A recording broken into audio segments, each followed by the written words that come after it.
பார்க்கவே இல்லை. அவங்க எதுக்குள்ளயுமே வரல. இயல்பாக அன்றாடம் தங்களுக்கு கட்டுப்படியான இங்கிதமான அழகான அன்பை கொண்டு வந்து அறம்னு வைக்கக்கூடிய கதாபாத்திரங்களை இவங்களும். ஜெயகாந்தனுடைய இன்னொன்னு படிக்கணும். அக்ரஹாரத்தை போன எடுத்து படிச்சே ஆகணும். இதுல என்ன பெரிய அறம்னு கேட்கலாம். தொடங்கும் போதே அமக்களமா தொடங்கக்கூடிய ஒரு கதை. எங்கள் ஊர் மிகவும் அழகான ஊர். எங்கள் ஊரின் அக்ரஹாரம் மிகவும் அழகானது. அக்ரஹாரத்தில் வாழும் மனிதர்கள் அதை விட அழகானவர்கள்.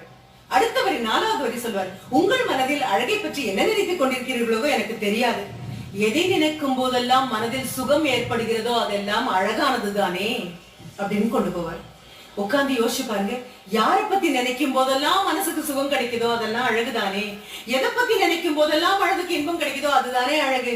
அழகு தோற்றப்பொலிவில் இருக்கா, உருவத்துல இருக்கா, உயரத்துல இருக்கா, நிறத்துல இருக்கா, கனத்துல இருக்கா, எதுல இருக்கு? பாக்குறவன் கண்ணுல இருக்கு, பாக்குறவன் மனசுல இருக்கு. அங்க குறும்பு பண்ணக்கூடிய ஒரு